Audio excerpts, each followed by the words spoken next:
रहा है। लालू जी के शुरू से ही, जब से उनका तेजस्वी जी इस राजनीतिक में आए हैं, तब से अपने बेटा के ही चिंता करते हैं कि किसी पुराने विधायक को आप देख लीजिए जो आरजेडी के रहा है, उसके बेटा का कभी नाम लिए हैं लालू यादव। आप यदि अच्छा कीजिएगा, जनता के बीच में अच्छा काम कीजिएगा, जनता का हक के लिए लड़ाई लड़िएगा, तो जन स्वराज में आपकी जगह है। आप मानते हैं कि प्रशांत पर कहीं कन्हैया कुमार भारी पड़ जाएंगे, क्योंकि इतना आक्रामक बोलता है वो।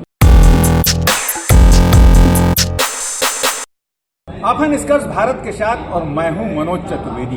कुछ देर पहले बेगूसराय में प्रशांत किशोर ने एक प्रेस कॉन्फ्रेंस किया है और वहां कहा है कि लालू यादव को सिर्फ अपने बेटे की चिंता है, न कि बिहार के 14 करोड़ लोगों की। दूसरा, उन्होंने कहा कि पीके के देखा देखी, पीके की पदयात्रा को देखकर कन्हैया कुमार को कांग्रेस ने पदयात्रा पे उतारा है बिहार में। और इसी पर हम बात करेंगे। जन स्वराज के नेता हैं, क्या नाम है सर? मेरा नाम संतोष कुमार सिंह हुआ। अभी हम छपरा जिला के जिला उपाध्यक्ष हैं। ठीक है।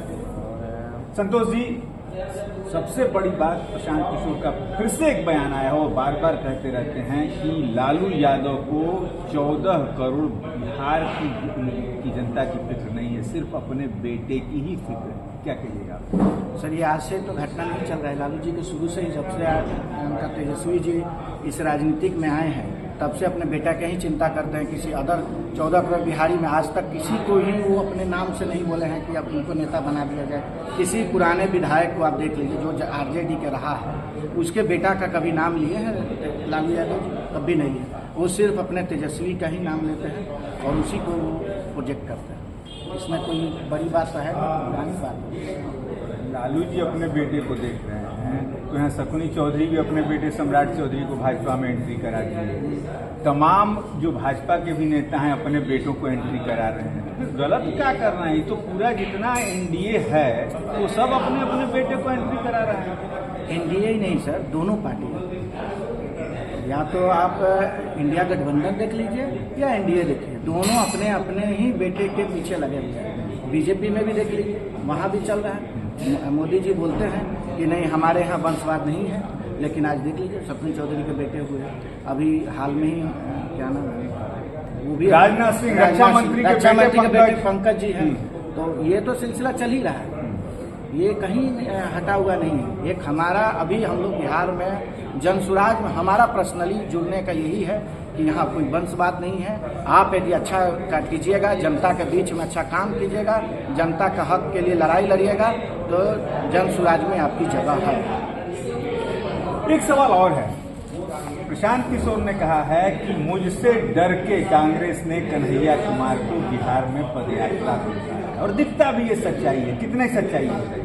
ये सभी लोग के बीच में दिख रहा है कि वो कांग्रेस ने इसलिए उतारा है कि देख रहा है कि प्रशांत जी पदयात्रा के लोगों के बीच में जा रहे हैं, लोगों का दुख दर्द सुन रहे हैं, तो वो सोचे कि जो कांग्रेस बिहार में खत्म के कगार पे है, सोच रहे हैं कि शायद उनके रास्ते पर चल के हमारा कुछ योगदान दिखे बिहार में लोगों के बीच में। तो कांग्रेस तो यहाँ कुछ है नहीं, वो तो किसी दूसरे का पहिया पकड़ के चल रही है। आज कन्हैया कुमार को भेजा है कि जाइए प्रशांत जी जो कर रहे हैं पदयात्रा, आप भी कुछ कीजिए कि जनता के बीच में हमारी कुछ पकड़ बने। लेकिन संतोष जी, ये बात याद रखिए, आप मानते हैं कि प्रशांत पर कहीं कन्हैया कुमार भारी पड़ जाएंगे, क्योंकि इतना आक्रामक बोलता है वो। नहीं, ऐसा तो ऐसा कुछ नहीं है। आज उनसे आप दोनों आदमी कंपेयर तो है ही नहीं, धरती और आसमान का अंतर है। प्रशांत जी के भी बातें को सुन लीजिए, उनका क्या सुनना है? उनका तो आप बात पुरानी घटना से, जिसपे वो केस लड़ चुके हैं अभी, जो जेपी यूनिवर्सिटी में, नहीं जेपी बोल रहे हैं, जेएनयू में जो उन्होंने स्टेटमेंट भारत तेरे टुकड़े होंगे, वो क्या छुपा हुआ थोड़ी है? ऐसा तो कुछ नहीं। प्रशांत जी से कंपेयर करने की कोई जगह ही नहीं है कन्हैया कुमार को। और ये सच्चाई भी है कि जिसने ये कहा हो कि भारत तेरे टुकड़े होंगे, देशद्रोह का मुकदमा झेला हो, वो बिहार में पदयात्रा कर रहा है कांग्रेस को एक करने। बड़ा हंसी सी बात लगती है। अब देखना है कि कांग्रेस कितना उपयोग कर पाती है कन्हैया कुमार का प्रशांत किशोर के विरुद्ध। ये तो वक्त बताएगा। आप